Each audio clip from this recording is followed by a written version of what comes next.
OBC नेते लक्ष्मण हाकेंना राजपूत समाजाकडून कायदेशीर नोटीस बजावण्यात आली आहे। राजपूत समाजाबाबत केलेल्या वक्तव्याप्रकरणी ही नोटीस बजावण्यात आली आहे। राजपूत समाज ओबीसी मध्ये घुसल्याचं हाकेंचं वक्तव्य होतं।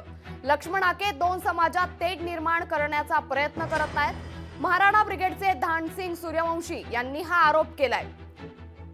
त्यामुळे मोठी बातमी समोर येते। ओबीसी नेते लक्ष्मण हाकेंना राजपूत समाजाकडून कायदेशीर नोटीस बजावण्यात आली आहे।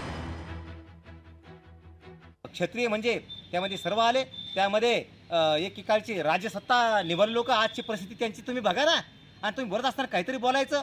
या अनुषंगाने आमच्या मनाला जे ठेस पोहोचलेले आहे, आमच्या भावनांना जे ठेस पोहोचलेले आहे महाराष्ट्रातल्या अखंड सकल राजपूतांच्या, या अनुषंगाने मी यासुद्धा पूर्वी बोललो होतो। त्यांनी माफी मागितली, पण त्या माफी आम्ही देणार नाहीत।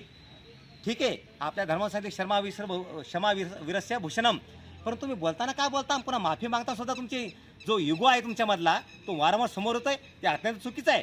म्हणून आज सन्माननीय विधिज्ञ ॲडव्होकेट शैलेजी देशमुख साहेब यांच्या माध्यमातून आम्ही यापूर्वी नोटीस पाठवलेली आहे। आठवड्याभरामध्ये या संदर्भात उत्तर नाही भेटलं तर सन्माननीय देशमुख साहेब न्यायालयीन लढा लढणार आहेत। लोकशाही मराठी ऐका, पहा, जागरूक रहा।